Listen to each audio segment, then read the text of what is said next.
Hello and welcome back to more Films Under Constant Critique, where we take a look at films, some good, some bad, and some downright awful. I'm Bongo Baikov, joined by our host, Maverick Drenzaria. This week we're taking a look at the film Willow. Yeah, and apparently this is another movie that made you sick. Or did you Well, get did you get sick before this one did. rewatching this or after? I'm trying to remember. 'Cause I went for work. I had to go up to like another place about half an hour to the north, and they bought us all Mexican food. Oh no, that's what happened last time too. You said it was Mexican food. Was it? And the movie. Because the last time this happened was on the Superman 4 podcast. Oh yeah, that's right. Okay. Okay, so Superman 4, the Mexican food I had there made me like legitimately ill. And like all of my friends, like we were all like on our deathbed. I had like my window rolled down in my car just in case I threw up. This one was more of a just like a regular just I feel horrible sickness and I don't want to work and not as much I'm going to die level of sickness, but yeah. Okay, which I think reflects that Willow is a better movie than Superman 4, which, yeah. Not hard to do. Which I will still stand by that opinion, yeah. But anyway, so Willow was released on May 20th, 1988, cost $35 million, and made $137.6 million, I think. Let's see. Okay, $57.3 million in the US and Canada. Let's see what domestically it got. Okay. It actually grossed more money than I thought it did. I'll be totally honest. I was under the impression that this movie was a flop. I mean, that's kind of what I heard, and it because got a cult following, so I wasn't expecting to read that. Yeah, it made that. The most expensive film with a cult following, or the most well-performing film with a cult following, I suppose. And then this is something that normally we probably talk about during the trivia, but I did read that originally I think there were some plans to maybe make a few sequels, but because the movie didn't perform as well as the studio expected, they instead got turned into novels. Yeah. Although they are making that TV show. Yep, it's going to be coming out, I think, November of this year. They're going to be releasing... Which I didn't realize it was coming out this year, so I'm like, you know what? Actually, this is pretty good timing. Yeah. To do this. Kind of like how we also just did the Evil Dead movies, with a new one coming out in October. That's true, yeah. That's true. And the Mario anime, when the Mario animated movies come out. We're on top of it, aren't we? I guess.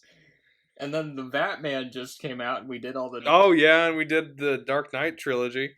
I think we might have done all the Star Wars movies like right before Rise of Skywalker came out. Yeah, I think that was our plan as well. We were like, Rise of Skywalker is coming out this year. Let's do Star Wars. Yeah. Speaking of Star Wars, Willow's story was by George Lucas. Yep, our old pal. He had a huge hand in this movie. And you can definitely tell it feels like a George Lucas film. Apparently he came up with the original concept in 1972. Oh, wow. Which he was executive producer on the film and wrote the story, so it was a Lucasfilm production. Haven't done one of those in a while. Yeah. And this is also kind of a reunion too, because Ron Howard, he directed this, and he was one of the main stars of American Graffiti, which was also a Lucasfilm production. So speaking of Ron Howard, looking at his filmography as like director is very interesting. You've got Solo, you've got Apollo 13, you've got the live-action Grinch movie. That's right, he did the Grinch. I'm not gonna lie, I don't mind that movie, actually. I haven't watched that in probably well over a decade now. So that just exists at some like weird fever dream in the back of my mind. I think it's just because it was like I grew up with it, so. Good. And that's probably my favorite Dr. Seuss book, actually. How the Grinch Stole Christmas, but Oh, and just another fun fact about good old Ron Howard here. He played an acting role in The Death and Return of Superman, which was a short film on YouTube. Really? But he's got quite a long filmography, actually. Yeah. And it's funny also because, like, he started off as an actor, Opie Taylor on the Andy Griffith Show. Yeah. One of his first roles, which, you know what this means? We haven't featured a movie with Andy Griffith on this show yet, but we came close. Yeah. Oh, the screenplay was written by Bob Dolman, who did writing for SCTV, the Canadian version of Saturday Night Live. Really? And he also directed and wrote How to Eat Fried Worms. It looks like he hasn't really done much. I just thought I'd bring those two up, though, just because I thought that was funny. Yeah, I haven't seen either of those, by the way. I've just heard of them. I think John Candy was on SCTV. I think SCTV was where Rick Moranis got his start. Okay. And the cast, we got Warwick Davis, who plays the title character, but he is not billed first. He is billed third. If I remember right, Val Kilmer gets top billing. Yeah, he gets top billing.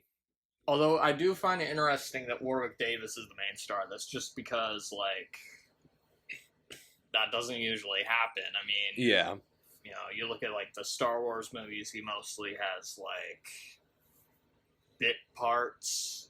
Yeah. Like, his biggest Didn't role he play Wicket? At that point, yeah, it was Wicket the Ewok in Return of the Jedi.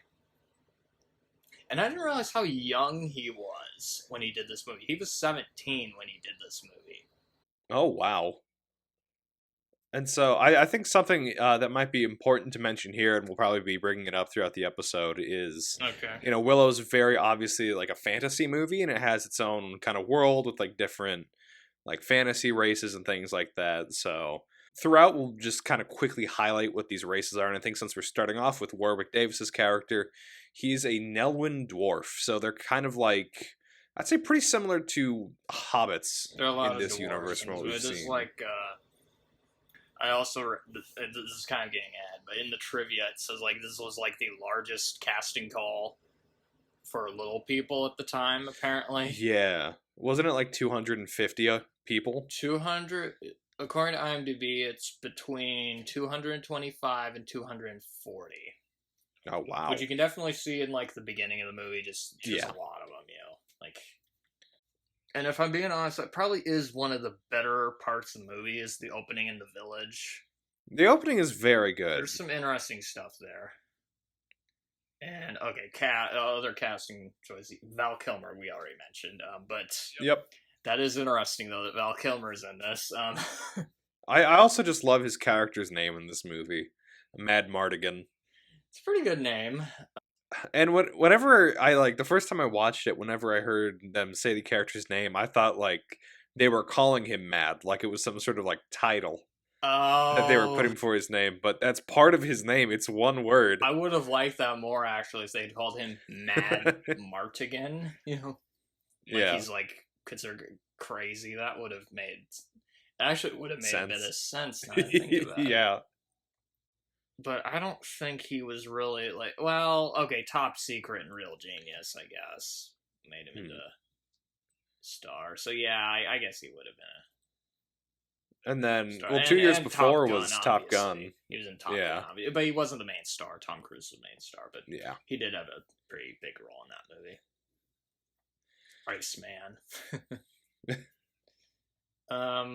Joan Wally, who she plays... Sorsha. Sorsha, yeah. And she's the daughter of the basically an evil witch, Queen Bavmorda, who's the main villain of the movie. I guess she was in Pink Floyd The Wall, apparently. Apparently she married Val Kilmer. I was going to mention that when we got to the trivia. And actually, you remember I've mentioned Island of Dr. Moreau a few times on this podcast, and part of why Val Kilmer was such a pain in the ass to work with on that movie is because they just got a divorce. Oh, wow. While they were, like, right as filming started, and it, like, just, Oh, she was in, Okay, that's where I would know her from. Weird place to know her from. She was in a TV miniseries, which was a sequel to Gone with the Wind. What? It was called Scarlet, and it starred Timothy Dalton as Rhett Butler. And I've she played never heard of Scarlett O'Hara. this before. It's terrible. But apparently she's in it. If I remember right, she's pretty bad in it too. But that's apparently what I know her from. I was like trying to think. I feel like I recognize her from something. That's apparently what it was. Huh. But that's really. And Jean Marsh, she plays the villain. The Queen Bavmorda. And apparently she was also the main villain in another fantasy movie from around that time, Return to Oz. Really? Another kind of obscure sequel. Maybe not as obscure as the Gone with the Wind one I just mentioned, but, you know. Which have you seen Return to Oz, by the way? I've seen bits and pieces. What isn't that one kind of like the weird one, and it's like kind of dark? It is fucking horrifying. I don't. Although apparently it's closer to the books by L. Frank Baum, but I don't know. I didn't really care much for it. But apparently she's in that, and bunch of uncredited roles. Although she wasn't in an Alfred Hitchcock movie, she was in Frenzy. Huh. Oh, Billy Barty's in this too. Mm. He's got a supporting role. He's not in the movie that much though. Yeah. He plays the High Aldwin, a local wizard for the Newlyn village. Yeah. Just there to give the exposition, you know. Yeah, basically. Like a lot of characters in this movie. Pat Roach. He's in this. You know who that is, right? Yeah, the General Kale. I mean, in other stuff, you know. And other stuff. Hold on, I gotta. He's a regular with George Lucas. So it looks like he's been in a few of the different. He's the big mechanic guy in Raiders of the Lost Ark. Oh, it's that guy. Okay. Yeah. Okay. He's in like all three of the original Indiana Jones movies. You know, he was like a stuntman, and he also gets like to beat the shit out of Harrison Ford in those movies. One of the few men to do so. Yep. And he was in oh, wait a minute. He was in Conan the Destroyer and Red Sonja. Oh, that's hilarious. As well as a few Stanley Kubrick movies. That's cool. Clockwork Orange and Barry Lyndon, huh? But yeah, he's got quite a filmography there. Oh, Gavin O'Herlihy, he's in this. Who you might remember as Brad in Superman 3. Oh no. He's what's his character's name? I kept misspelling it. Eric Thalberg. I kept spelling it as Eric. Yeah. He was also in Twin Peaks, apparently. Preston King. I don't know if I remember this character. He's worked with both David Lynch and Christopher Reeve, apparently. And George Lucas. Oh, and Kevin Pollak, he's in this as well. Yep. As one of the best characters in the entire film, Rule. One of the brownies, right? Yep. And so they're kind of like fairies. I guess they're kind of more like small gremlin type things called brownies. They're small, they go around, and they basically just cause mischief. So there's two characters, Rule and Frangine. I forget how they say it in the movie. Another returning cast member, Kenny Baker, he's in this. Really? He's not, I don't think he has like a huge part in this. He's one of the guys in the village, but R2D2, he's in this. Yeah. Oh, and also we got a returning composer, James Horner. He did the music for Aliens. Oh. As well as he also did music for a few other Ron Howard movies like Cocoon and Apollo 13. So, yeah. He also did Avatar. Yeah, he was Huh. a pretty good composer. I think he's dead now, if I remember right. Uh, I think he's been dead for a I think while. he's. I think he's still. Oh no, never mind. He did die. 2015. Yeah, rest in peace. Um, he was a really good composer, and Mm. and I think that's one of the better parts of this movie too. I think the music, Yeah, the score is very good. it's pretty good. Yeah. I guess moving on from the cast, what are your initial thoughts on the Um, movie? I was gonna ask you first, but I was gonna ask, do you think Val Kilmer is better in this or better in Batman Forever? I'd have to take a moment to think about that. He's better in this. Okay. Um,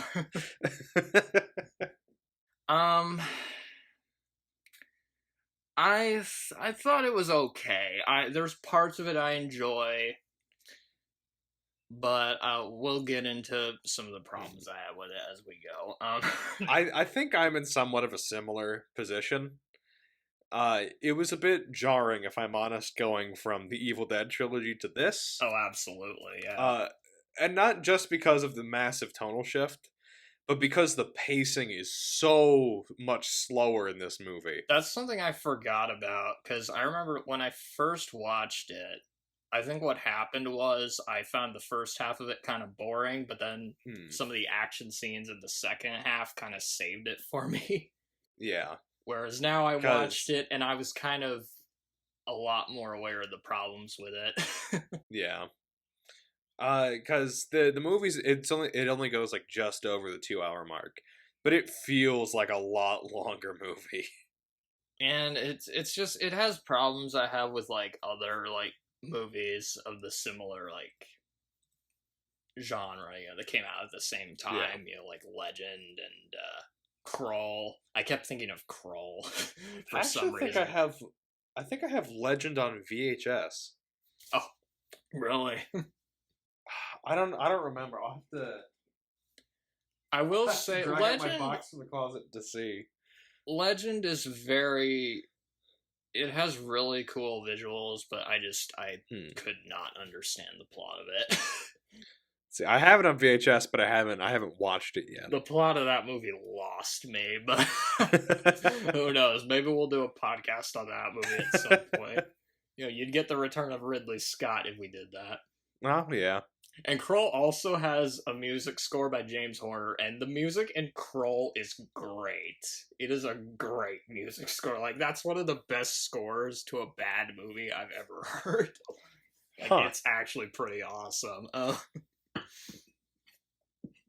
But while watching this, I kept thinking back to Army of Darkness. And, I mentioned in Army of Darkness how some of my least favorite parts of that movie were the medieval stuff. Yeah. And some of the stuff in this movie kept reminding me of some of the less interesting parts of Army of Darkness, if I'm being totally honest. But and I know that you mentioned this just a little bit ago, but you said like the first time you watched it, the first half felt, pretty good, and then, or what was it? Was it the other way around? It was the other way around. Okay, well, actually, when I watched it this time, I was more interested in the first half an hour of the movie than I really was for most of the rest of the movie until the very end. Okay, well, the village stuff I thought was kind of interesting, but once they actually set off on the quest, that's when it started to lose me. But yeah, and it's such an exposition heavy movie. It's very heavy. While watching it, I just kept thinking, this is a George Lucas movie. Yeah, because watching this, I was seeing some of the problems people have with the prequels. Yeah. Which is the pacing and the dialogue. Some of the dialogue in this movie, I mean, there was one I wish I would have written down the line, but it was a line from Mad Mardigan. I might have even, and I heard it, and I was just like, that was written by George Lucas himself. And this was kind of when George Lucas was on, he was kind of falling out of favor with critics a bit around this point. Because 2 years before this, there was Howard the Duck. Oh, yeah. It's also a Lucasfilm production, which was a huge bomb. That movie really set him back there. I think George Lucas is good at coming up with stories, just not as good at executing them. Story ideas. He's good at story ideas. Yeah. But like, yeah, like you said, execution. And like I said, when I was watching this, I was trying to be fair to it. I was trying to like compare it to like other stuff of that time rather than like Game of Thrones, because comparing this to Game of Thrones wouldn't be very fair. It just wouldn't. I knew going in the complexity of the plot, the characters. It's not good. No, there's no way. Yeah. Just the fact it's a George Lucas production. It's gonna get comparisons to Star Wars. Yeah. It's gonna get comparisons to Star Wars and Indiana Jones. Yeah. Maybe not so much THX 1138, but who knows? Maybe there is. Honestly, I would love to see George Lucas go back and do something weird like that again. I would too, actually. Come out with THX 1139. So that's like his only R-rated movie, if I remember right. Yeah. Better yet, make it a prequel, THX 1137. Technically, I guess it's kind of a remake, but like he did a the short film. College short film. Yeah. Which with a way longer title. It's like THX 1138, Electronic Labyrinth, EB, or something like that. Yeah. I don't remember the whole thing, but I will say one thing I was grateful for, though, is how easy it was to take notes on this one. Yeah. It's not a very complex movie. One, because, that. But also, I was watching this on my TV rather than on my laptop, like I was with the last few movies we've done. Yeah. Because with those, I'd have to be typing on my computer and watching the movie, which is a little hard to do, but... Whereas here, I got the DVD. I can just watch it on the TV. There we go. Guess we can get into the plot if you want to. Yeah, so at the very beginning, again, I think like you mentioned earlier, it's a very exposition-heavy movie, and so we basically just get a lot of exposition right off the bat. And also right off the bat, I was loving the music score. Oh, yeah. The music, it's a really good score. The movie does not deserve a score that good. So basically we learned that Queen Bavmorda, she's like this evil witch, rules over the land using black magic. Wait a second. Another movie with a witch. Oh, no. We're back to Supergirl. Stop that. I don't want to think about Supergirl. I thought she was a queen, though. Is she like a... Because I kept thinking she's a Queen Bavmorda, Yeah. A killer queen. and so there's this prophecy saying that there's going to be a child born with a specific birthmark that will basically grow up. Oh, you forgot there's an opening text crawl to this movie. Yeah, there is. Just to remind you that, hey, Star Wars. But anyway. Can you imagine if the next Indiana Jones opens with a text crawl? But yeah, you got this crazy evil queen that wants to kill a newborn lady, newborn baby. Fuck me. And so this baby with this birthmark ends up being born, and the midwife runs off with it to try and save the baby. But the midwife is killed by some of the soldiers of Bavmorda. While I was watching this, the opening, it kept reminding me of Moses. Yeah, I was thinking that too, especially with the whole putting the baby like in the basket and having it float down the river. Yeah, I was like thinking, it's fucking Moses. They basically are like, oh, let's do the Old Testament here. I don't think there are any rivers of blood in this, though, if I remember right. Yeah, none that I can think of. Ah, damn it. Which reminds me, maybe we should have done the 10 Commandments or something, but be really blasphemous with it. Anyway. So then the child ends up washing up by the shores of this farm owned by Willow Ufgood and his family. And also before that, like, the baby was, they were being chased by, like, these, like, rat creatures. Yeah, that was something that's kind of weird. There's these giant rats that are kind of chasing around some of the people. ROUSs, I guess. I don't know. Yeah. But, and also Batman Returns. It reminded me a little bit of the opening of Batman Returns. Because they do the same thing. They put the baby penguin, in the basket, and then float. Yeah. But anyway. And so Willow ends up taking the child, kind of staring at it for a little bit, and then he's trying to put it back into the river and get it to float back down. Oh, and also you got a character with a great name, Burgle Cut. Which sounds like the name of a Monty Python character. And basically his entire character is he doesn't like Willow and basically just wants to take his land. Yeah, I was about to say he's like a stingy landlord, essentially. That's basically his entire character right there. He shows up to be annoying at the beginning and then kind of disappears after the first half hour or so. And also another thing while I was watching this, every time Warwick Davis spoke, it was so distracting because he uses almost the same exact voice when he's playing the Leprechaun.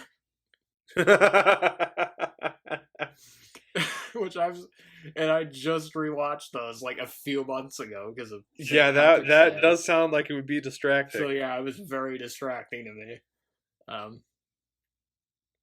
Although, well, Warwick Davis, he's fine in the movie though. Yeah, I actually think he's one of the better parts of the movie, if I'm being honest.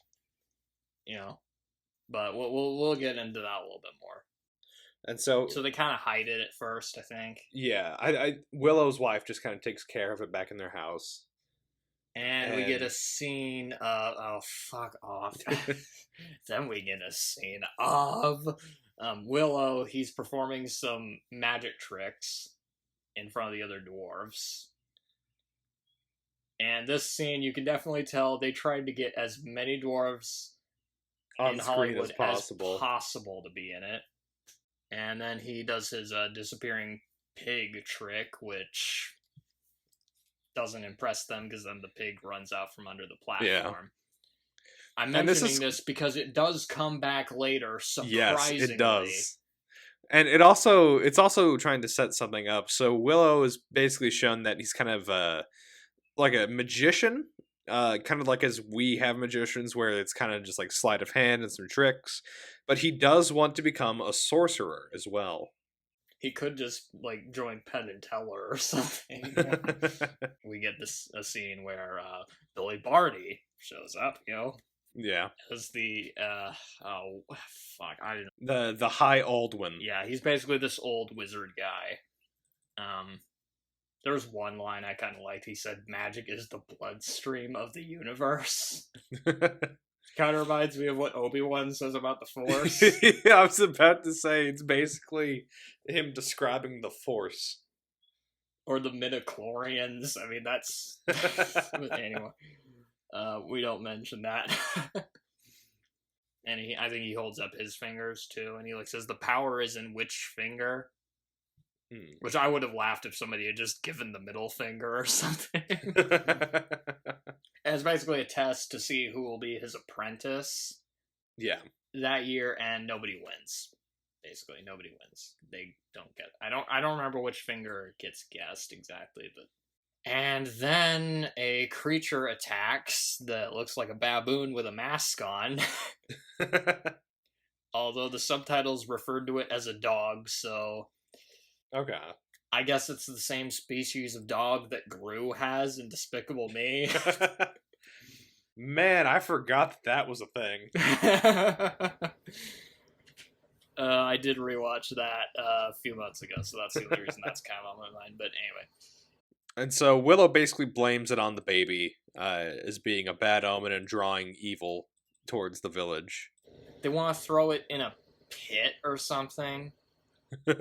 Because it's not one of them, so they don't trust it, basically. Yeah.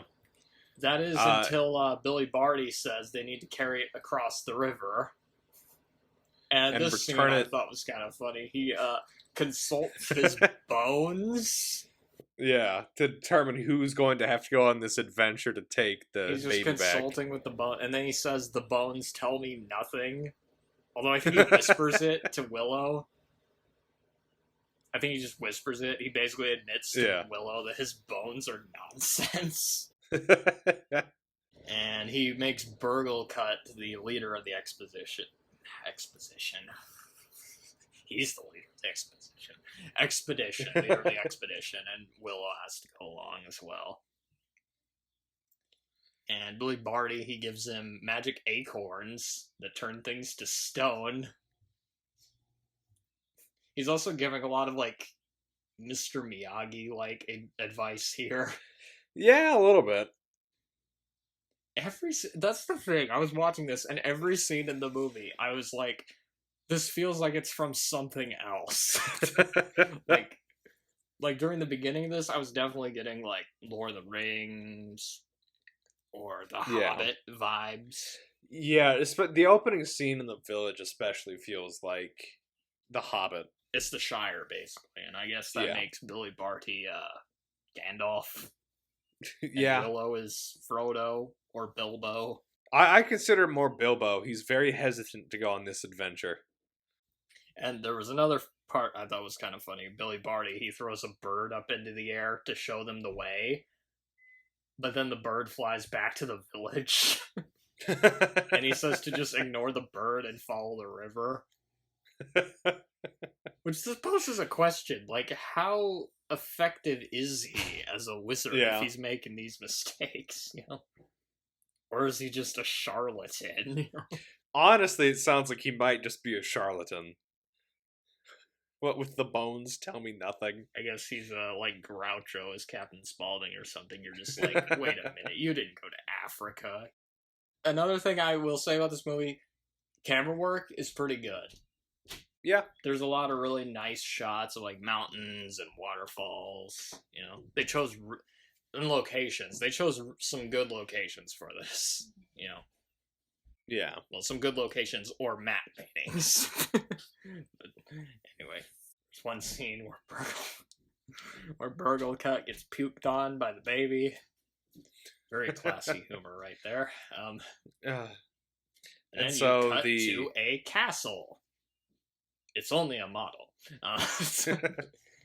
And you see the main villain, Queen Bevmorda, who looks like she stepped right out of Snow White.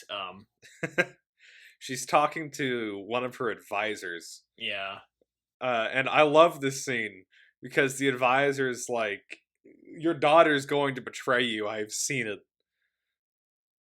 And her immediate response is just, I trust her more than you. And then that comes back to bite her later on. Okay, that's kind of funny. And one of the villains here is General Kale, played by Pat Roach, who looks like Skeletor. I love Kale's design. It's so a pretty much. Good design. I mean, I guess you add skulls to anything, it's gonna look kind of cool. Yeah, he basically just has this giant skull helmet that he wears. The queen from Snow White, she sends them to find a baby, you know. Yep. She's on General Kale and her daughter, Sorsha, to find, And so eventually the Newlands end up finding, they call them Daikini. It's basically just humans. They find one named Mad Mardigan trapped inside of a cage hanging in the air. Which, that scene, the look of it kind of reminded me of the Bridge of Death scene from My Python, the Holy Grail. I was like, one day, I can see that. Wait, where's the old man from scene 24? I was also kind of thinking, actually, of Return of the Jedi. Like when the Ewoks have them, like, suspended in those nets. Because they got the cage, yeah, kind of. Yeah. Or the Supergirl when they're in the cage. Stop bringing up Supergirl, please. But anyway, they find the crossroads. There's some cages, some of which have bones. And one of them has Iceman in it. Or, sorry, Val Kilmer. Who is Mad Mardigan. Mad Mardigan tries to essentially bag with the new ones, and he's like, I'll take the baby off your hands if you let me out of this cage. And Willow is not comfortable with that. Well, yeah, because he looks like a lunatic. He kind of is a lunatic. He looks and acts like a lunatic. Especially in this scene when he's hanging up there. Like, he feels like a villain in this scene. Like a minor antagonist. And I'm going to be totally honest, Val Kilmer's first scene didn't really leave a good impression with me. No, it's weird, because it's not like the rest of the movie at all. Not just because of that, but also I thought his acting wasn't very good in that scene. Yeah. He was really stumbling over his dialogue. I ended up reading somewhere he improvised a lot of his dialogue in this movie. Yeah, that makes sense. If there's an actor that shouldn't improvise, it's Val Kilmer, because he's not good at it. Yeah. Alright, real quick, I need to grab some water. Water. Oh, I should too. That's how they actually. caught My throat's kind of dry.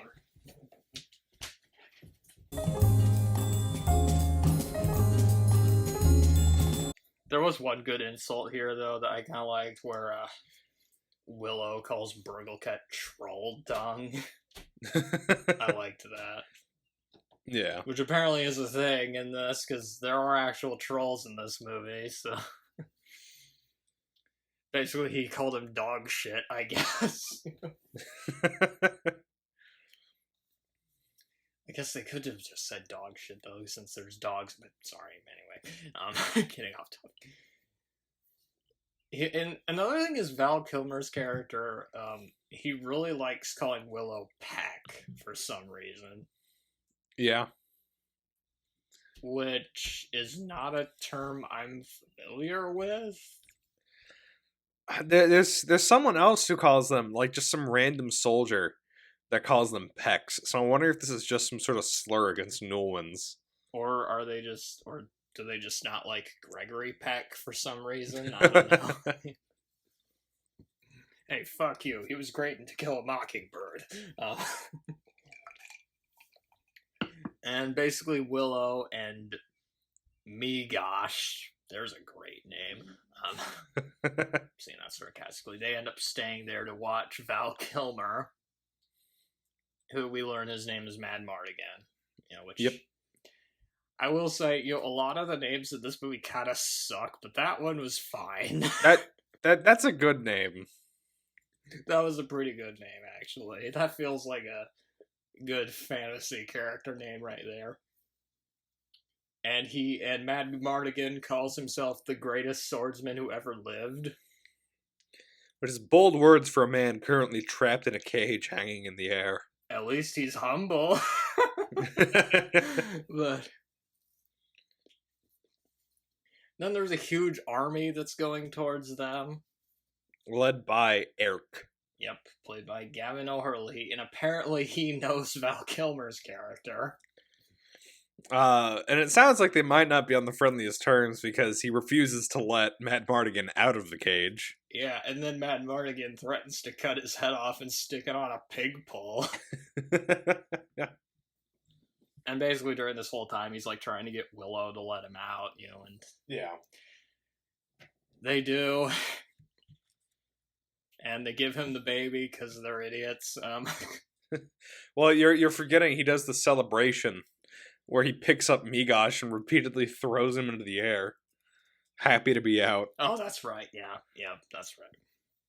And again, I was noticing some of the dialogue here is not great. You know, yeah, George Lucas being attached, I was definitely getting Star Wars prequels vibes. Let's see, I think I read that scene, though, when he's throwing Migosh up and down was actually also one of the things he improvised. So it could just be that George Lucas received his writing inspiration from Val Kilmer. I was noticing a lot of the worst lines are from Val Kilmer, so again, maybe he's... again, I guess that's just him to being a bad improviser. Yeah. But just there were a lot of lines, though. I was just like going... overuse of exposition, you know, and just lines that weren't exposition. I was like going, well, that's a little on the nose. Couldn't you have like used it a different way than that? I mean, which are problems you have with this, Yeah, the with the prequels. prequels, definitely. So, yeah. Because not to rag on this too much, but a lot of the dialogue in the prequels is just like one step away from the characters saying their emotions out loud. There are some that literally are that, too. Oh yeah, I hate them. I wish I could just wish away my feelings, but I can't. Stuff like that.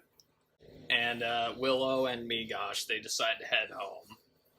And then they hear a baby crying, which... Oh yeah, because they just...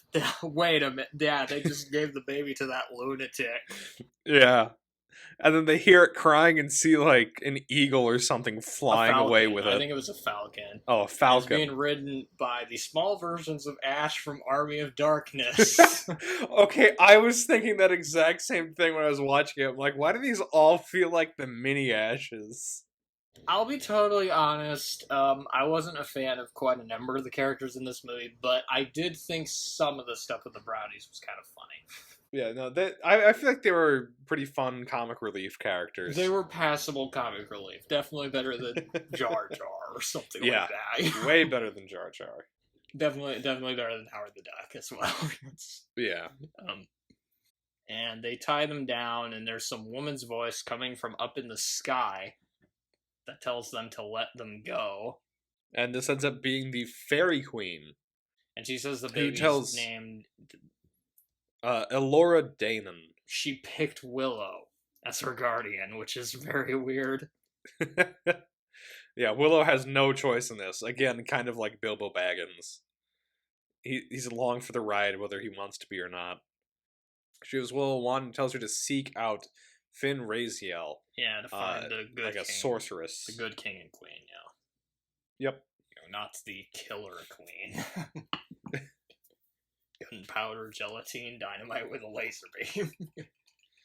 See, that would be most people's first thoughts, but because I watched JoJo, my first thought is the Killer Queen from JoJo. Of course, it's named after the Queen song. It's named after the song, of course. I love Queen, so I have to. Yeah. I of course have to include a reference here and there. Or I could go a little more obscure and do March of the Black Queen, but anyway. She tells Willow about the evil queen, Beth Morda. Yep. And I'll be honest, it was around this point I was getting a little bored. Yeah. There was oh my god, there was so much exposition and so much to keep track of at this point. I was like just going, oh my god.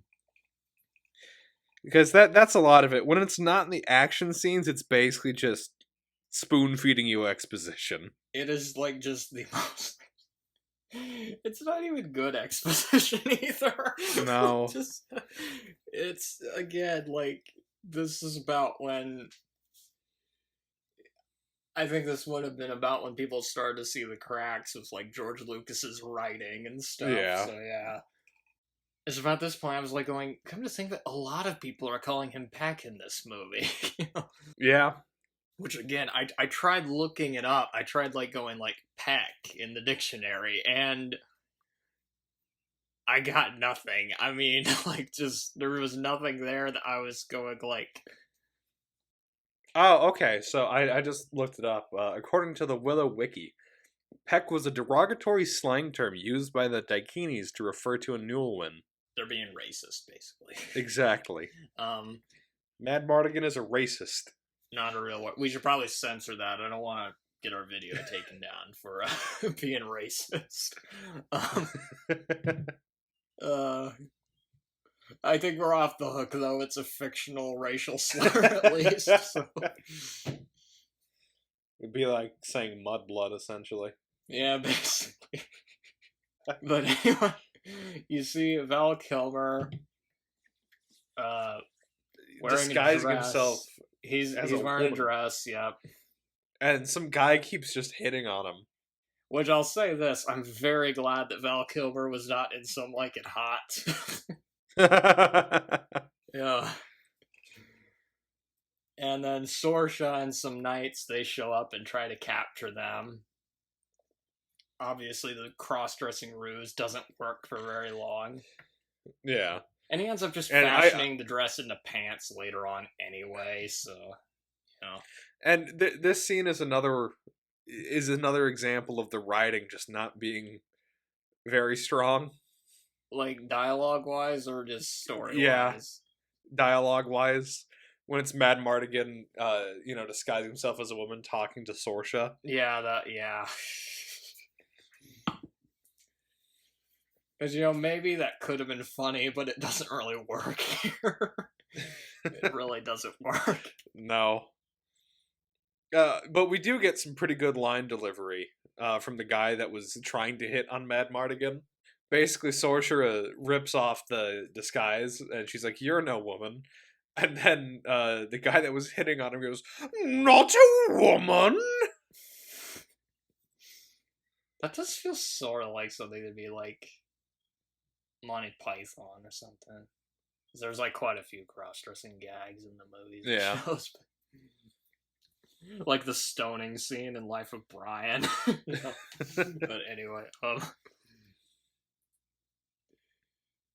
and they escape in a wagon, and you get a fight scene on the wagon. It's a bit of a slapsticky fight. Yeah. It's not one of the better action scenes in the movie. And one of the wagon wheels on wagon breaks. You get a use of the Wilhelm scream towards the end. It's been a while since we've had the Wilhelm scream in one of these podcasts. And it appears again later on in the movie. Yeah, that's right. It does, yeah. Again, George Lucas. Yeah. And Willow, he of course scolds Mad Mardigan because he was driving really fast. Being really reckless with a baby, yeah. Yeah. I'm starting to get the feeling these two don't like each other. I don't know why. Also, I find it amazing in a lot of movies how you can just duck down slightly while the bad guys ride by on horses and they just don't see them. Somehow that is flawless way to every escape time. capture. It works every time. Yeah. It works every time, just like Colt 45. And so Mad Mardigan ends up leading the group to the lake where the good sorceress lives. Where they find out that she's been turned into a possum. Oh, there was one funny line between the brownies where, I can't remember which one of them said, but one of them says, "When you are drunk, you forget that I am in charge," or something. So I thought that little exchange was kind of funny, but... Yeah. Yeah, you get another scene with the queen talking to Ahmed, because he wasn't able to find the child.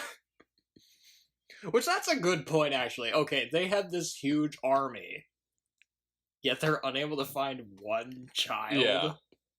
And they're stopped by Mad Mardigan of all people. Even the villain of this movie kind of realized how dumb the plot is, at this point. Sorry, were you gonna say something? I feel like I interrupted you or something. I'll be honest, there's not a lot to say about this movie. No. I was... because things just kind of happen and there's no real, deeper meaning to anything or nothing. There's There's not really a flow to it either. It's just kind of... Yeah. It felt like there were so many scenes of, they arrive at a village and then they get attacked. Yeah. That happened so many times. I was like, oh my god, this is getting so repetitive. At one point, Val Kilmer, he says he's the king of Kashmir, which... Okay, wait, so Kashmir exists in this universe? Apparently. Or was Val Kilmer just making a Led Zeppelin reference? With that hair, I guess he could be in Led Zeppelin, Yeah. That does raise some questions. Yeah. It's kind of like in the Pokemon movie. Because Kashmir's in Pakistan! It's kind of like in the Pokemon movie. There's this moment where they find a Viking ship, and Brock says something like, I thought Vikings only lived in Minnesota or something like that. Wait, so Vikings exist in the Pokemon universe? Well, not only, but Minnesota exists. Minnesota Vikings. Oh, man. I guess they don't really specify what the world they're in is called. Yeah. They never there isn't like, oh, Middle Earth. You know, they don't have like places named like Mordor or Yeah. whatever. I guess they do have. They have different races and stuff, but they don't really. Huh. So the group Based on that though, I guess they're somewhere near Pakistan. apparently, or at least somewhere that knows about Pakistan. Yeah, like somewhere in the Middle East, I guess, or in Asia. And Willow, he ends up accidentally using the wand to make fire. Yeah. I have made fire. Also, another thing I was noticing, there's a lot of walking in this movie. There is a lot of walking, and then while you're walking, that's the perfect time to give exposition. Yeah. You do get a lot of pretty backgrounds, though, I will say that, you know. Yeah. It's a nice movie to look at, you know, especially in HD. Yeah. Rule, he like says your mother was a lizard. Oh, yeah. I wonder if his father smelt of elderberries. You know, there were a few funny parts, I'll admit that. Yeah. Willow crosses a river in a small boat. And there's a lot of skulls on the island that he lands on. Just because, hey, skulls are cool, you know, let's put those in. Put those anywhere we can find. Yeah, George, they are cool. Can we have a little more plot, please? So I think this is the part where they finally run into the good sorceress, Finn Raziel. Who has been turned into a marsupial, I guess. Yeah. By the evil queen. But before Willow can change her back, the baby gets captured by Sorsha and the Knights because something has to happen in the plot at some point. Well, because Mad Mardigan betrayed them. That was what I was gonna say. You can't have a fantasy movie without a little bit of betrayal, I guess. Yep. From one of the main characters, nonetheless. This wasn't surprising. I mean, you just look and listen to Mad Mardigan. Does he seem like a person you would trust? Because for a little while, he feels a bit like a Han Solo character, but then he really has no like code of his own or values, and so he just kind of sells them out. He's just a crazy guy with a sword, basically. Yeah. Oh, some other funny lines. Are you suggesting we go home? Nah, this is more fun. That's another good one with Rule and Frangine. Oh God, there was because Source talking to Mad Mardigan. This was an exchange I thought was super cheesy here, where she says to him, "What are you staring at?" And he says, "Your leg. I want to break it." And then she's like, he's down in a cage and she's like up on a horse. She like says, "You might find that difficult when you're down there and I'm up here." Yeah. I was like, gosh, that's so bad. Like, and they bring the baby to Jack Skellington, and and Raziel bites Willow since, you know, they need some of the blood for a potion, apparently. Yeah. She just bites him unannounced, too. She doesn't even, like, give him, like, any, like... warning. She just goes and does it. Yeah, and he of course, does not appreciate this. And he ends up turning her into a crow. She turns into a lot of animals throughout the whole movie. And then somebody throws some, like, yellow pixie dust into Val Kilmer's face. Which turns out to be a love potion. But, like, when it first happened, I was, like, going, wait a minute, is he high? Because he was, like, acting like he, like, just, like... Oh, he acts very high during that part, yeah. And the dialogue, oh my god. Oh, we get so many uncomfortable scenes with that. Oh my god, this next scene, it's so bad. Like, he goes into Sorsha's tent and basically starts hitting on her. It's so weird and uncomfortable. He says to Willow right before he goes in, he says, "I should go in there. I know what I'm doing." It's so bad. And he tries kissing Sorsha, and she doesn't take this very well, of course. You know? No. Can't you see what I'm trying to tell you? I love you. Just it's very ineffective flirting right there. It does not work. Yeah, it's almost Anakin Skywalker levels of trying to flirt. It actually is almost that bad, actually. I don't like sand. And they escape by basically sledding down the snow. Which I cannot imagine how much of a hassle it would have been to, like, shoot all these scenes in the snow. Yeah. It's like, good God, you know. Because there was, like, one part, Mad Mardigan, he gets rolled up into a huge snowball and just crashes. I mean, gosh, that would have been cold, like... Yeah. And Val Kilmer, he's also confused because he does not remember that scene that happened in the tent. Yeah. And I love the line, because he asks Willow what happened, and Willow says, "You started shouting, 'I love you, Sorsha. I worship you, Sorsha.' And then his response is, 'I love you, Sorsha. I don't love her. She kicked me in the face. I hate her. Don't I?'" Again, some pretty fantastic dialogue. Some pretty on-the-nose dialogue there. That one is just him stating exactly how he feels. Yeah.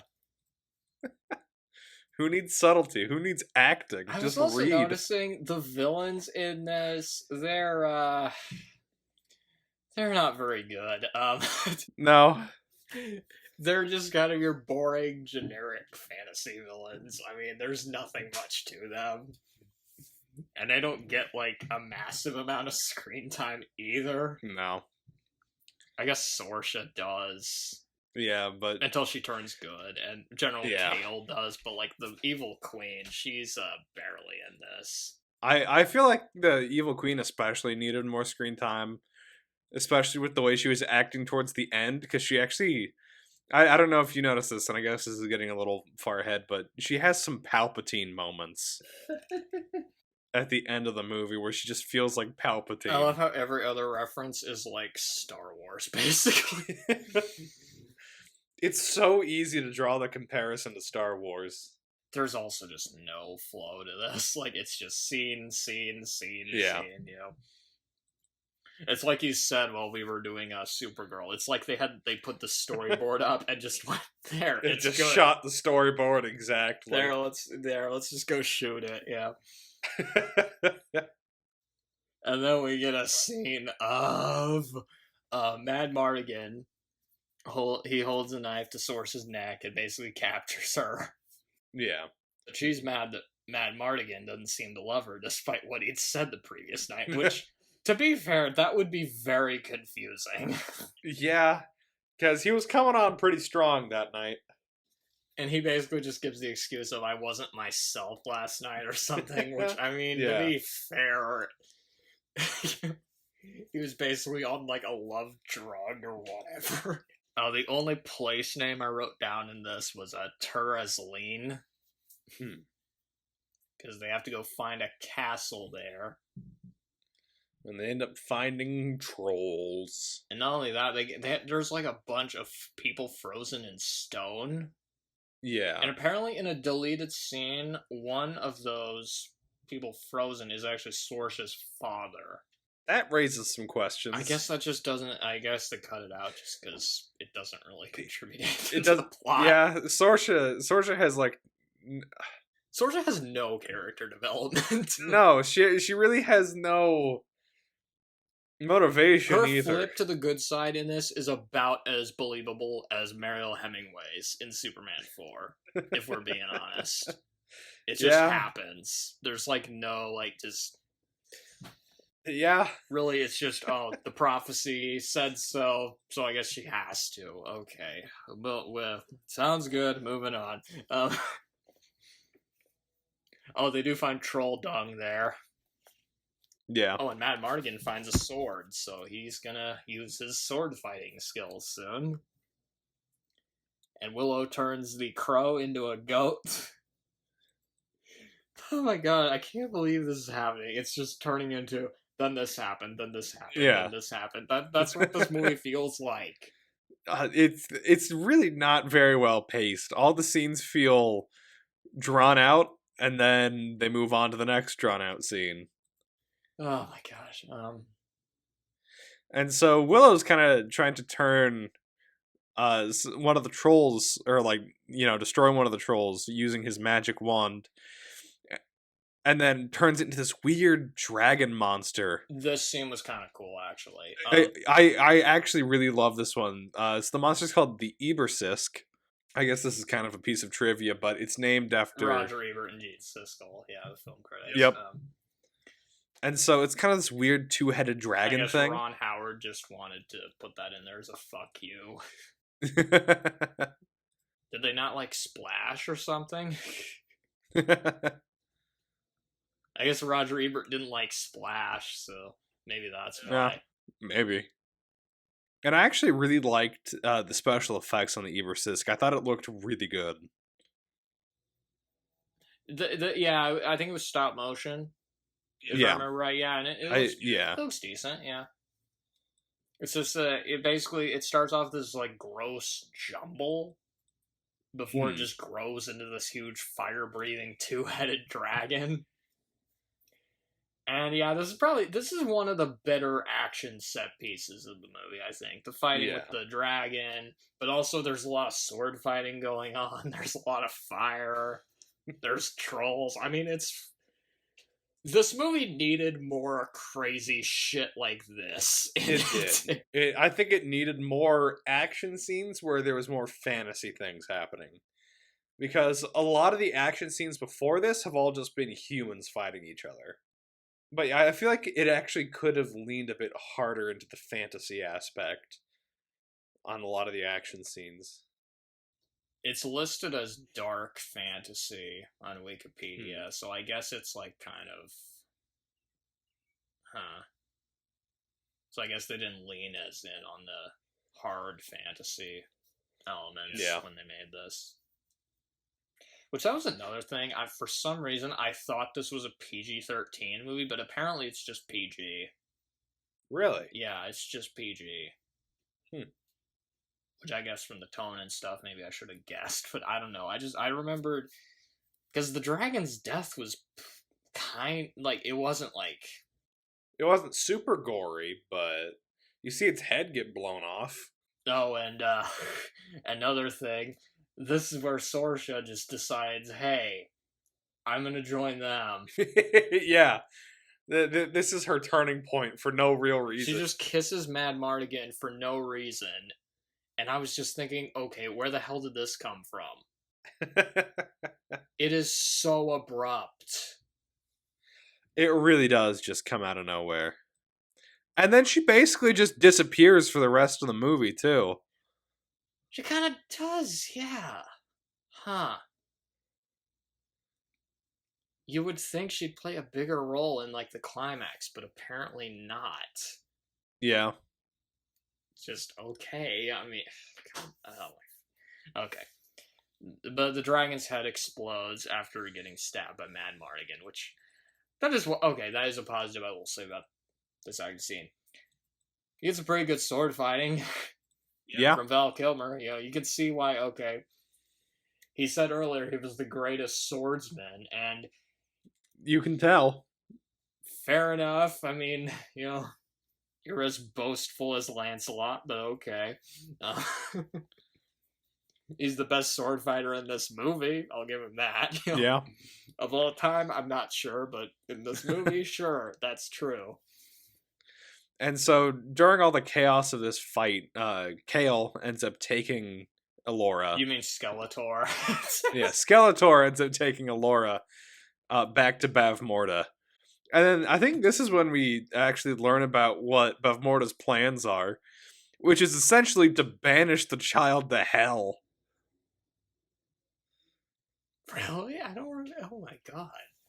Because I forget, but... Like, they don't call it hell, but it's basically... Oh, yeah. Okay. And this is where she learns that her daughter, Sorsha, betrayed her. Yeah. And she really doesn't have much of a reaction. No, not really. She's just like, well, that sucks. You'd think, yeah, that would be a little bit more of a big deal to her, but okay. Yeah. Maybe she has other kids who aren't as big of disappointments, and that makes her feel okay. And they end up getting captured. How many fucking times are people gonna get captured in this movie? It happens so many times. I feel like that happens every 10 minutes in this movie. Everyone is equally incompetent throughout this movie. That's true, yeah. And Mad Mardigan, I think he gets turned into a pig man. Yeah, okay, so they ended up, like, an army goes to fight Bavmorda, and she ends up turning them all into pigs, and I actually loved the special effects for that. I will say, okay, that's another thing I will say about this movie. The special effects are pretty good. Yeah. The special effects are pretty good. I mean, it's Industrial Light and Magic. It would be... So, yeah, of course it's going to be good. And so what ends up happening is Willow kind of freaks out about it and then runs back off and finds Raziel, turns her into a few different animals after that. I think it was like an ostrich. And then, yeah, an ostrich. Or, yeah. Because it was like an ostrich and then to a tiger, but then... and they're pretty honestly, good morphing effects, actually. They are. Like, I was surprised at how good they actually looked. They are, yeah. But eventually Willow ends up turning her back into a human, where she uses her magic to turn all the pigs back into men. Yeah.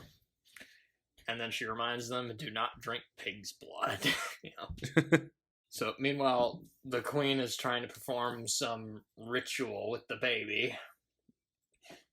Which, it feels super dark, because the baby's, like, bound in, like, this thing, and there's, like, these candles everywhere, and she looks like she's about to sacrifice it. I guess I wasn't thinking about that, but yeah, that actually is pretty fucked up for a PG movie. Yeah, that's why I was surprised. This is like a year before Ghostbusters 2 as well, and they kind of did a similar thing there. And it's also at this point, I don't care. I literally don't care what happens at this point. Just wrap it up. Just wrap it up. You've gone on like 20 minutes too long at this point. Just wrap it up. You get another battle scene, which has another use of the Wilhelm scream. Yep. There's another cheesy line. This one was from the Queen. She says, "Traitor child, I must despise you now." For fuck's sake. Gosh. That sounds very much like a George line. If you're not with me, then you are my enemy. From my point of view, the Jedi are just shit like that. It feels like stuff like that, Yeah, it really does. And so we end up getting the prequels now. I'd highly recommend it. And so there's this big fight between Raziel and Bavmorda. I'm not gonna lie, this was actually a decent fight. I loved this fight, especially the effect when Bavmorda shoots out like the fire at Raziel, and then Raziel freezes her, but then she breaks out of the ice anyway. There were some pretty good effects. You got a lot of... When you make a fantasy movie and you introduce magic as a concept, go crazy with it. Yeah. And this was like one of the only scenes where I felt they were going crazy with it. Yeah, it was a genuinely exciting action scene. Because they're it using wasn't just fire, a bunch of people standing in a field with ice, swords. They're spinning each other around. It's definitely one of the better action scenes of the movie. I'll say that. And meanwhile, in the battlefield, Ghost Rider kills Eric. Eric. That's a stupid name. During a very rainy battle, which that's another thing. If you want a fight scene to be really dramatic, add rain. Yeah, it works every time. And during this fight scene, Mad Mardigan ends up fighting General Kale. You mean Ghost Rider? Yes. And he ends up hitting him so hard in the helmet that like part of it breaks away. Yeah, that was actually a cool detail right there. But he breaks Ghost Rider's mask and then stabs him to death, Yeah. There Takes are quite a some few stabs, exciting too. action scenes in the last half. I will say that. Yeah. If this movie had been a little bit shorter, I might have gone a little easier on it. You probably honestly could have cut down on a lot of stuff in the middle. Yeah, some of the scenes of Willow talking to Mad Mardigan in the middle, those kind of dragged, Hell, why does Saoirse even need to be in this movie? She doesn't do shit. No. She has no role. She has no chemistry with Val Kilmer in this. I think I've mentioned this before, and but they in a lot got married too. How did they? Yeah, and they have their characters you don't see it on the screen at all.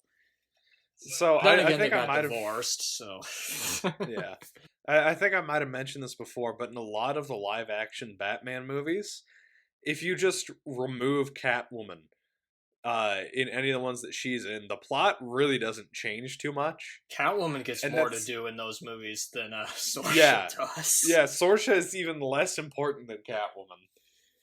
I was thinking about it might have just been she's not that great of an actor either. So, yeah. Because like I mentioned, she was in that she was in the sequel miniseries to Gone with the Wind. And so, if I remember right, she's one of the worst things about it. And so back in the Queen's ritual chamber, she ends up taking out Raziel, and so it's up to Willow to save the child instead. Which he tries. Oh, I forgot about the acorns. Yeah, so he was given some acorns at the beginning by the High Aldwin, and he throws it at Bevmorda. She grabs it and it starts to turn her arm to stone, but she just breaks through it anyway because that's how powerful she is. Either that or they're super ineffective acorns. Knowing the High Aldwin, there's a good chance of that. Billy Barty, you lying fuck. And then we also get another fantastic set of lines in this scene. Oh, you wrote okay. You wrote it. Yeah. I didn't write any lines down here. I gave up. Willow ends up grabbing the child, and he's like, "You stupid hag! With my magic, I'll send her into a." And then Bavmorda starts laughing, and she's like, "You're no sorcerer." And Willow follows up with, "Into a realm where evil cannot touch her." And Bavmorda, all of a sudden, her tone completely changes, and she's like, "Impossible! There's no such place." I remember that. Yeah, that wasn't why? Actually, that was okay. Actually, well, the thing I'm thinking about is why is she laughing it off, and then the very next line, all of a sudden, she's worried. And he ends up using the disappearing magic trick from earlier. Yep, to make it look like he sent the child away to some other dimension when in reality he's hidden her basically under a table. And she gets struck by lightning? Yep. After pouring over some red liquids and gets sucked up into the sky in a red mist. What the hell was that? It was, I don't know how we kill the villain, so we're just gonna send him away. It looks cool, to be fair. Yeah, it does. Again, the effects are great. Yeah. It's sort of like how they kill Selena and Supergirl. I mean, to be just, some huge thing sucks her up and just, I think it's supposed to be her casting the ritual upon herself on accident. I don't understand where the lightning came from. Whatever, I'm not. This movie doesn't make sense. And Willow, he becomes a sorcerer. Yep, Raziel gives him a spell book. Mad Mardigan and Saoirse, they take the baby to raise as their own. Despite and then their Willow complete lack of chemistry in this. And if I'm honest, I don't think I trust either one of them to raise a child. No! Why would you? And then they Willow goes home. They tried to murder this child earlier. Yeah, I mean, that's a good point. They have both. Yeah, they did. Oh my god. These are like two of the worst people you can. Okay, whatever. And then Willow just He goes back to his village, and he's given a hero's welcome. They love him there now. Yeah. And the High Aldwin basically acknowledges that now he's a sorcerer. I don't know how much credence to give that, considering Yeah. he's probably a Everything fake else that sorcerer. we've seen with this man. But okay. Well, Willow gets the hero's welcome, and then the movie ends. Yep, the movie ends finally. So what are your overall thoughts? So, okay, well, here's something. So, when I was coming in to record this episode, I actually had slightly different thoughts than I have right now. When I was coming into the episode, I was thinking this movie was okay. It might be a little bit worse now that I've talked about it a little bit. That's the thing, actually. Now that I've talked about it, my opinions of it went up a little bit. I still don't like it, but after thinking about it, some of the last half of it is pretty exciting. Yeah, a lot of those final action scenes are good, which does kind of help save the movie a little bit. Yeah, overall, I feel like it suffers from poor pacing, a lot of poor writing. Like, it sounds like prequel level dialogue almost. The dialogue, yeah, it's not great. And overall, I can see this as almost a transition piece between the original trilogy and the Star Wars prequel trilogy. It kind of does feel like that a little bit, yeah. Although, I will say, I do think there are still a lot of good ideas that were in this movie.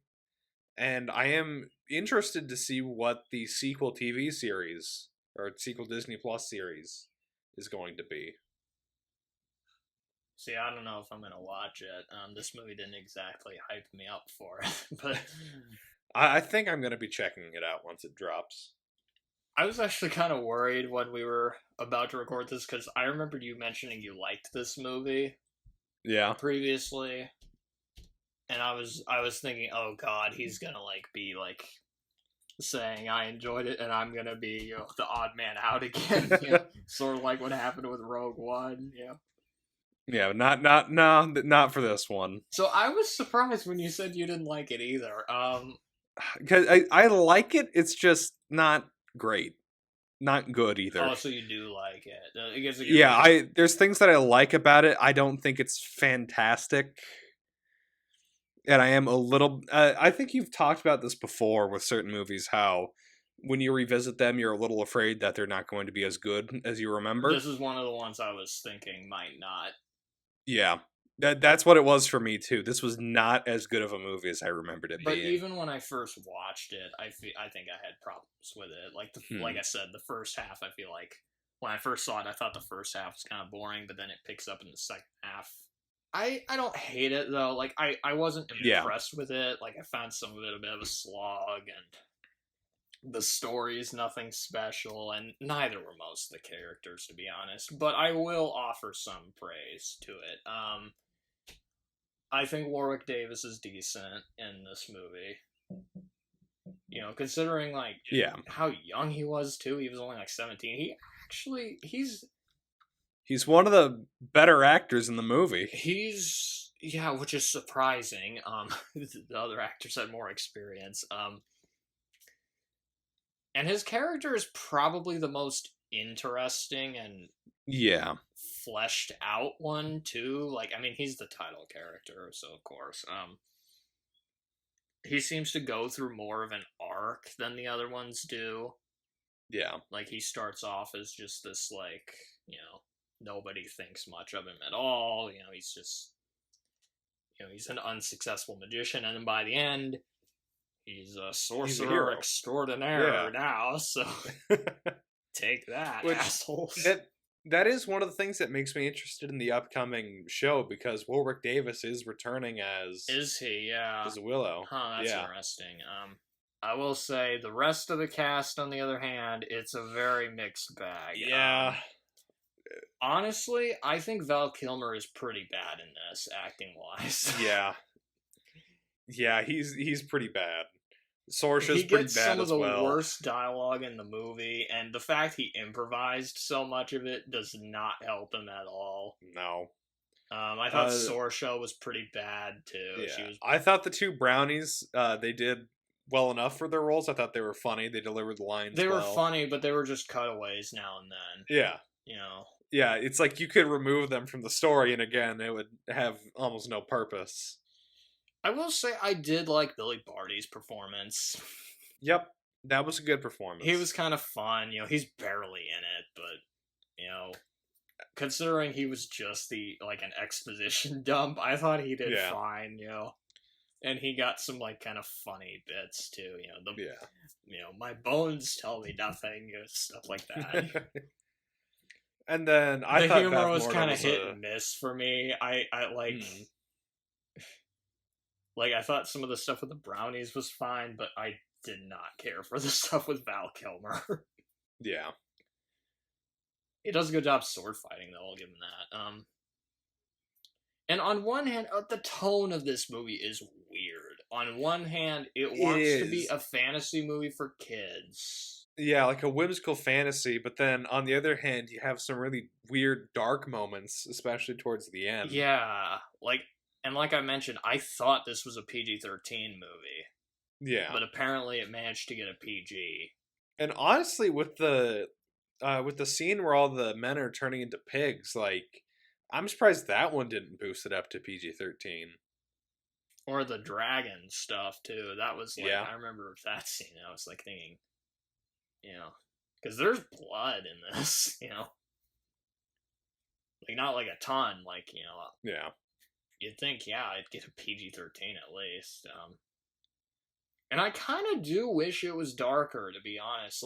I tend to like fantasy stuff when it's a little bit darker than usual, So that's actually something interesting.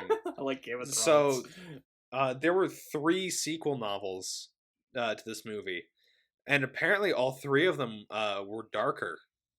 Interesting, yeah. But yeah, I guess just to kind of summarize my overall thoughts, it's not great. It's not terrible. Another thing I will say, I think there's some entertaining action scenes in this too. The dragon fight, that was pretty good. And then the final fight when they're actually using magic, and that scene too, that was good. And the sword fighting. The music is very good. Yes, it's actually a legitimately good music score. It's again another case like Kroll where you're just like, why is a score this good in this movie? And really, on a technical level, all the technical stuff is good. The effects, editing, camera work, all that's good. It's just the writing is just kind of bad. It's not only that, but it's also just the plot is very generic. It is very generic fantasy tropes, very paint by numbers.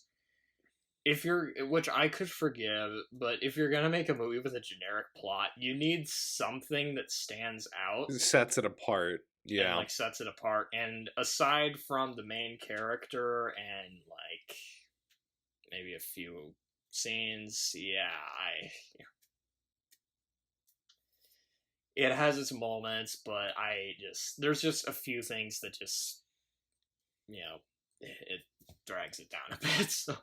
Yeah. I'm actually not sure if I enjoyed this more or less than you did. Maybe we were about the same here. I think it's probably about the same from what it sounds like. I will say this, though. I tend to get annoyed with movies that have kids or babies in them. The baby in this movie wasn't that annoying. Oh, yeah. No, the baby was fine. I'll say that. The baby's basically just a MacGuffin. I mean... and if we're being honest, the baby might have been the best actor in this movie. Ouch. You might want to apologize to Warwick Davis there. Okay, fine. Second best actor. Okay. Better than Billy Barty? Well, that's possible. I mean, I could believe that she was a baby. I could too.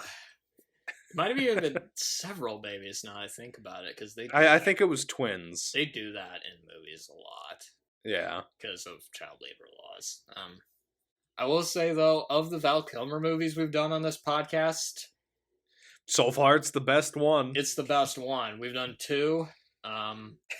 The other one was Batman Forever, which sucked. Which is the worst movie that we've done. You still think that's the worst movie we've done on this podcast? I still think that's the worst movie that we have done. I don't. It's I still think Alien Resurrection is the worst one by far. Like, I think that one's second worst. Batman Forever, I don't even know if it would crack the top 10, to be honest. Of worst stuff. Do you know how many bad movies we've done on this podcast? Yeah, we've done a couple.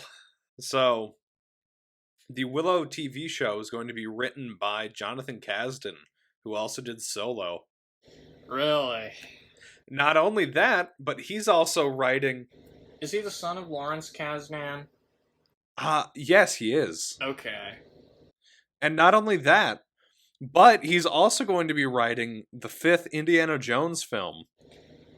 Really, huh? Meaning he's written for Star Wars, Willow, and Indiana Jones. The 3 big George Lucas franchises right there. Exactly.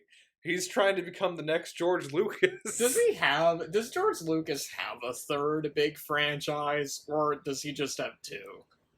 I think it's just the 2.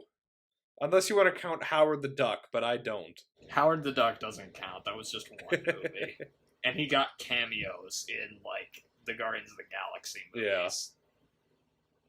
Or, sorry, the end credits of the Guardians of the Galaxy movies. Not even during the movie proper. He doesn't deserve anything more. Willow is a better movie than Howard the Duck, at least. Yes. So there's that. Although, honestly, I don't know which... Howard the Duck has kind of that what the fuck factor that Willow doesn't have, so... Do you think we should move on to trivia? Yeah, I think so. Honestly, while I was like writing the notes for this, I was just thinking, I kind of wish we'd just done another podcast on Evil Dead 2 instead of this. That probably sounds cynical of me, but no, honestly, I was feeling that a little bit. It's okay. It's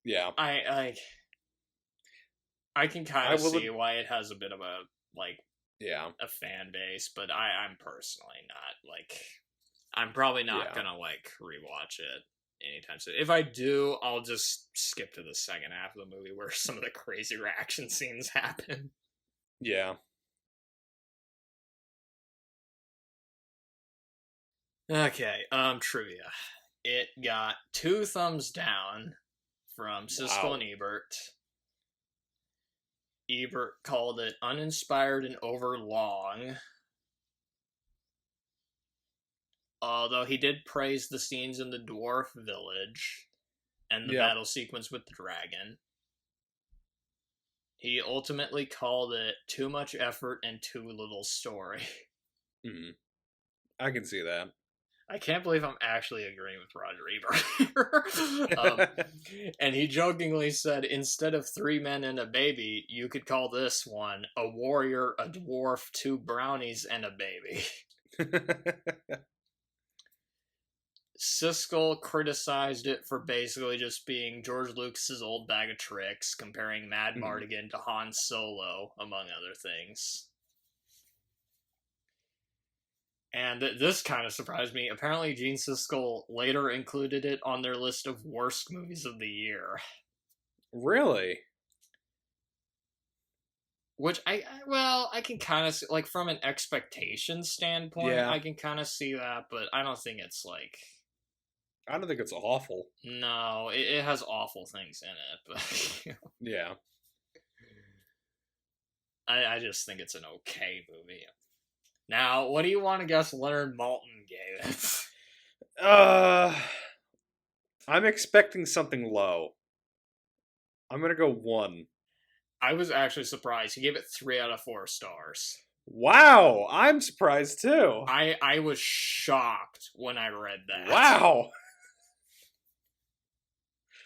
Leonard, what you doing? Especially since this movie didn't even do that well with critics. So Yeah. and he liked it more than we did, apparently. Yeah, that's not the first time, I guess, but Batman Forever. Um, he apparently thought this was as good as Batman Forever. I can't believe those movies are on the same level in this man's eyes. I still, of all the movies that we've done on the podcast, why is it that one that's like the one that sets you off? Like the only other movie that's made you that mad that we mentioned on the podcast is Man of Steel, which we haven't even done yet. So. Don't forget. We've never mentioned that on the podcast. I thought we've mentioned that once or twice. Not on the podcast. Huh. In like other contexts, but not on the podcast. Which I think I watched part of and then didn't watch the whole thing. So I don't know exactly what it was that anyway. It's very unlikely we'll ever do the podcast on that one, so that's a very good thing. Yeah. I might watch it on my own at some point just to see, but Leonard Maltin, he according to him, Batman Forever equals Willow. That is such a bad, and not only that, but they're apparently both like stellar movies. Willow's not even that bad, though. I mean, it's like, yeah, I can understand. Willow, I can understand why somebody would enjoy it. Yeah, you know, what he said about it. He said plenty of action, humor, and eye-filling special effects, though a bit intense at times for the youngsters at whom it's targeted. Plenty of action. There are some action scenes, mostly in the last half. Humor, I thought the humor was kind of hit and miss. Yeah. He is right about the special effects, though. The special effects are good. Yep. It got award nominations, including 2 Razzie nominations. Ooh. I'm gonna guess worst actor and worst actress. You were close on one of them. Okay, it got nominated for worst screenplay. Okay. Which it lost to the Tom Cruise movie Cocktail. So Val Kilmer's Wingman ended up winning a Razzie instead. I guess he wasn't his wingman in that movie, though. Yeah. Which Cocktail, I could kind of see. That was another movie, like, just very cliched plot and, like, dialogue and stuff. Although apparently that's, I think that's the movie where the Beach Boys song Kokomo is from. Really? Yeah. Huh. Like, the only Beach Boys song that was a hit in the 80s was in that movie. And the other nomination was for Worst Supporting Actor. And this one kind of surprised me, for Billy Barty. Really? For a few reasons. One, he's barely in the movie, and he's not that bad in it. And 2, you have so many other choices. Yeah. I think I can guess who you thought got the nominations. Those being Val Kilmer. Yeah. And Joanne Whalley, who played Sorshine. Both who gave way worse performances than Billy Barty did in this movie. Yeah. And what's funny is in the year before this, Billy Barty was also nominated for a Razzie in the same category for Masters of the Universe. Ah, yes.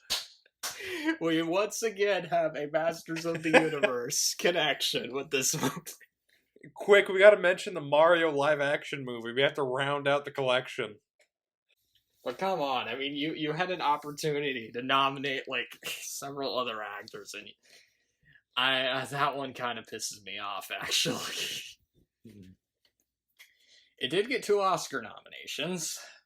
Okay, I'm guessing one of them's for score, and the other one's for visual effects. You got one of them right. Best sound effects editing Okay. and best visual effects, which it lost both of those to Who Framed Roger Rabbit, which makes sense actually. Yeah, that one makes sense. That's a pretty groundbreaking movie in terms of like combining animation and live action, and the sound effects. I mean, cartoon sound effects. It's a weird movie.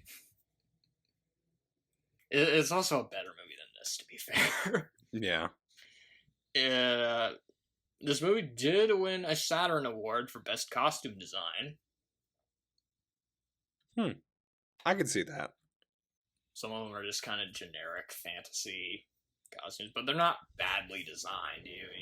You see them and you're like, that's not a costume. That's just what they wear. The villain General Kale was named after film critic Pauline Kael, who gave Star Wars a very negative review, and from what I can tell, didn't really like any George Lucas movies. Really? And you know why I haven't talked about Pauline Kael much on this podcast? Because I don't think she deserves the attention. Moving on. But I do think it's funny, though, they named one of the villains after her. Again, it's another one of those, like, fuck you critics, Sort of like in the 90s Godzilla movie, how they had Mayor Ebert and his assistant, Gene. And we mentioned also the dragon was called Eber Sisk after film critics Roger Ebert and Siskel. And apparently Billy Barty was in a Marx Brothers movie. Huh. It doesn't really have anything to do with Willow, but I thought I'd bring that up because he was apparently in Monkey Business. But unfortunately, I couldn't find him in the movie. But he was about 6 years old, uncredited, and you can find pictures of him being held by Harpo Marx, which is awesome. So I assume the scene got cut or something, because... but anyway. Or maybe he's in it in the background somewhere. Who knows? He was like 6 at the time. It'd be hard to recognize him. And we mentioned Val Kilmer actually married Joan Whalley, which you would not have guessed from their performances in this movie. Nope. Zero chemistry. They might have even less chemistry than Hayden Christensen and Natalie Portman in the Star Wars prequels. I think you're right. Because it at least feels like Anakin and Padme at least know each other. There's more build-up. That's the thing. Yeah. The dialogue's worse, but there's more build-up to it. It weirdly, as strange it is to say this, it feels more natural in the prequels than it does here. It's so clumsily handled, though. Yeah. But who knows? Maybe Padme just has a thing for people that murder, like, sand people or something. And I mentioned before, the reason Kilmer was so angry and hard to work with on the set of Island of Dr. Moreau is because she asked for a divorce right as filming began. Yeah. Because if you read, like, the trivia and stuff for that movie, he was a nightmare to work with on that movie.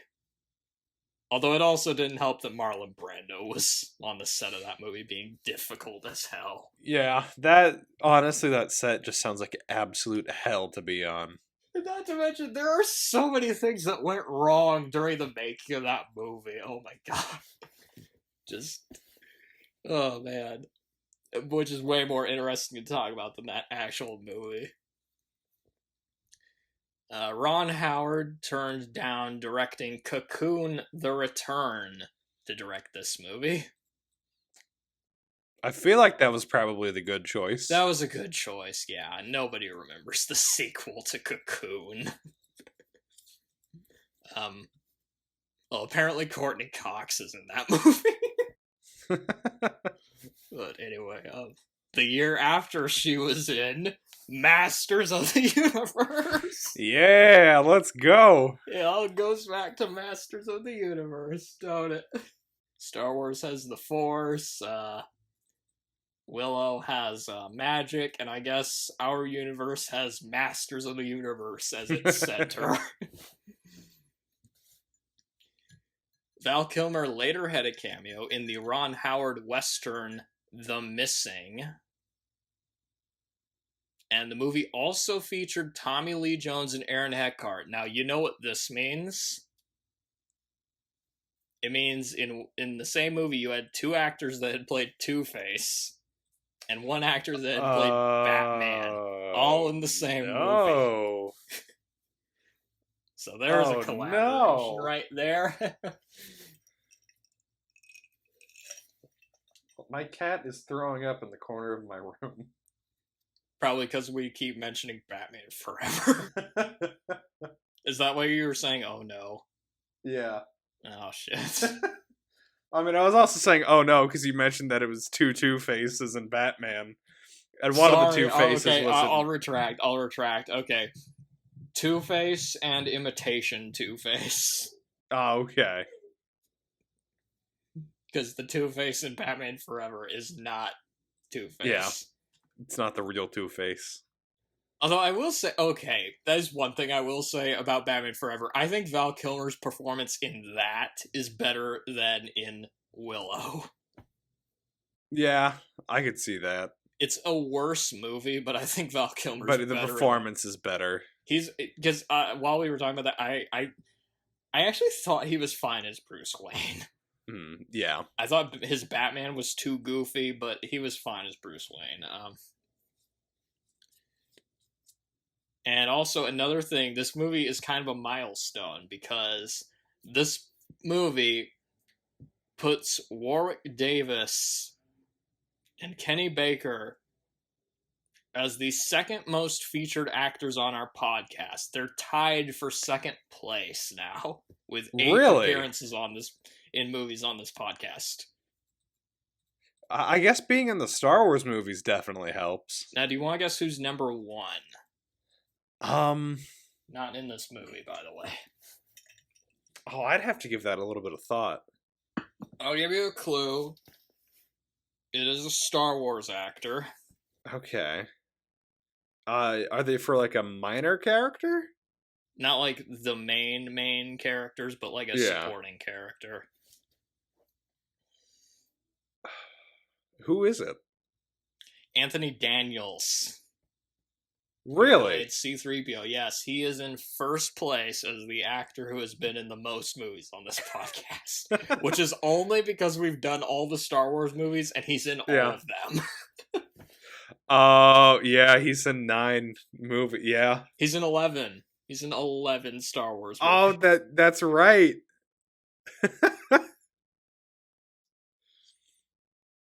Wow, yeah, wow. He's like the only actor who's been in every Star Wars movie. Movie. Yeah. Kenny Baker was almost there, but unfortunately he passed away. But yeah. But Warwick Davis and Kenny Baker are in second place with 8 movies. Let's go Star Wars. Thanks to Star Wars, mostly.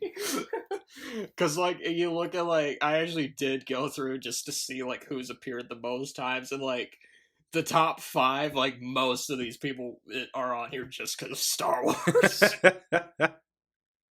Although, apparently, you mentioned the sequel books that they did to Willow. Apparently, these books are generally disliked by fans because the tone is bleaker and some of the characters die quickly. I don't know the specifics, but... And George Lucas wasn't able to be involved with them because he was working on the Phantom Menace. So is this a good thing or a bad thing? A fan favorite Star Wars movie. I don't know. I mean, I kind of enjoyed the Phantom Menace, to be honest. But anyway, it has problems, though, to be fair. Is it a good or a bad thing? I don't know. I've never read those books. I don't know if it's a good or bad. Oh, apparently he disowned the books. Oh, okay. He didn't like how they turned out. So I'm gonna guess the books probably aren't canon then. to the I don't TV know. show. Are they like? I don't know how much the TV show is gonna follow him, but George Lucas specifically wrote this film for Warwick Davis after meeting him on the set of Return of the Jedi. Huh. The guy left a real impression on old George there. I guess he had to learn like a fictional alien language. That's kind of that would be impressive. The devil dogs were actually Rottweilers in rubber masks and suits. I bet that was uncomfortable for the dogs to be wearing. Probably, yeah. As Val Kilmer was getting out of his crow cage between takes, the chain snapped and the cage came down on his foot. Ooh. His resulting limp is evident during the scene in which Madmartigan and Willow arrive opposite Finn Razel's island. I didn't really notice that much, to be honest, but maybe if I guess the next time I watch it, I'll probably keep an eye out for it. Oh, this was the first feature film to use the morphing process developed by Industrial Light and Magic. Huh. And it looks pretty good, I'm not gonna lie. That's a really good first time. James Horner's score was frequently used in theatrical trailers in the 80s and 90s, carrying a $10,000 licensing fee from MGM and Lucasfilm. That's funny. It is good music. It is, yeah, but it's just funny to think, like... Theaters just had it lobby music, essentially. Yeah. During off hours from shooting, Kevin Pollak and Rick Overton hit up a bar in San Rafael, California, where they ended up performing improv. One of the audience members proceeded to get up on stage and participate. That person was Robin Williams. Huh. Pollak, already a fan of Williams, said he ended up stepping back just to watch Williams perform. Well, that's kind of cool, actually. So Robin Williams has a connection to this movie. Huh. The large group of pigs outside the castle continuously tried mating. Buckets of cold water were used to separate them, of course. Yeah, I can't really put that on the film, can you? I mean, you could, but who's gonna watch that? Well, besides maybe the people that made the pig fucking movie, but anyway. We don't talk about that movie. Warwick Davis's future father-in-law, Peter Burrows, and wife, Samantha Davis, appear as Newlyn villagers. Huh. Val Kilmer has first billing instead of Warwick Davis, and apparently George Lucas did not like this. He felt it wasn't fair since Davis plays the title role and has the most screen time, because... Yeah. That is a very good point. I mean, for fuck's sake... It definitely feels like the studio's like, people are going to know who Val Kilmer is, so we'll put his name first. I mean, he's the Iceman, you know? He's Iceman, so... If Anthony Edwards were in the movie, maybe they'd do the same thing. In preparation for the movie, Warwick Davis had to learn a modified accent, how to take care of a baby, how to ride a horse, how to sword fight, and how to perform magic. Wow. It's impressive that he knows real magic. He knows real magic. I think they just mean magic tricks, not real magic. Yeah. That'd be a little scary if... Warwick Davis is an actual sorcerer, everybody. In Leprechaun, he was actually method acting. He was practicing real magic, and he also went to Ireland to learn more about leprechauns. George Lucas had hoped that the film would earn as much money as E.T. the Extraterrestrial, but it faced early competition with Crocodile Dundee 2, Big, and Rambo 3. That's some competition. People forget how big the Crocodile Dundee movies were back then. Yeah. Like, Crocodile Dundee 2 was, like, in the top 10 highest-grossing movies of that year. It was not a financial flop. With strong international home video and television sales, it did make profits.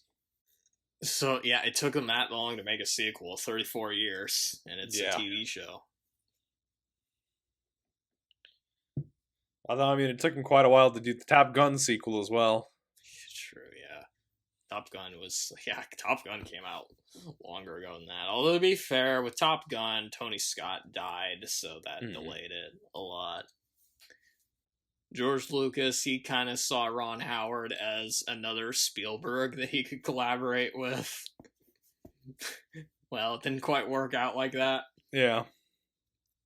Although, Ron Howard did direct Solo. Yeah, that's true.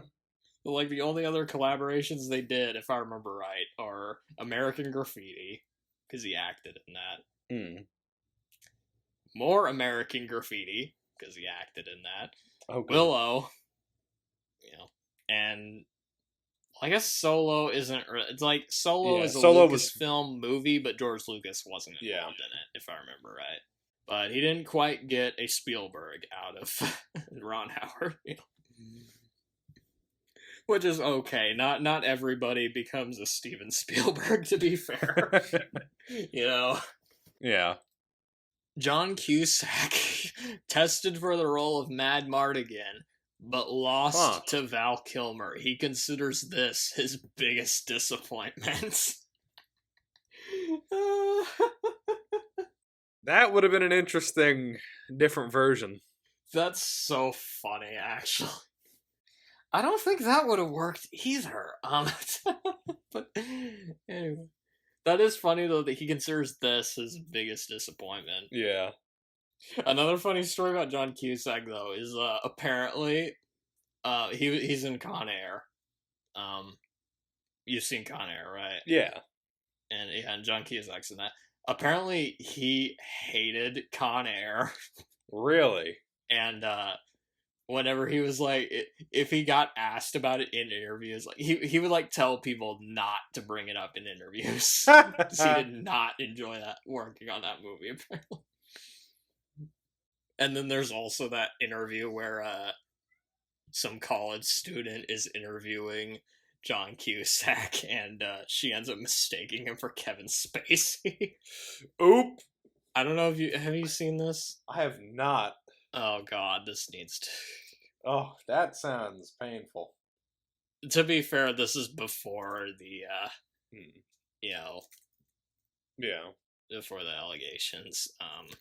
A 13-pound animatronics baby capable of moving its head and opening its mouth was used for the action scenes. I don't even remember really seeing the baby in action scenes.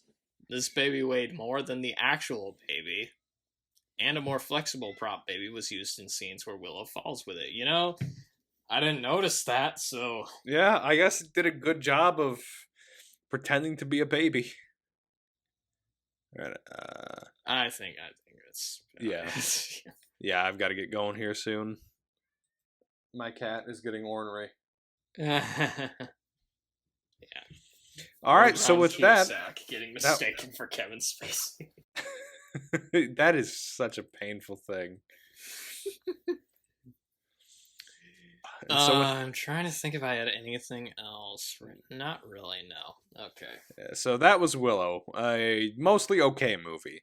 A lot of great ideas, a great score, great visual effects, but suffered from poor pacing and writing. Yeah, yep. That's a good way to put it. So next time we will cover... Yep. A movie which I'm looking forward to. Yes. Escape from New York. Escape from New York, yep. And with that, roll the Andy Griffith.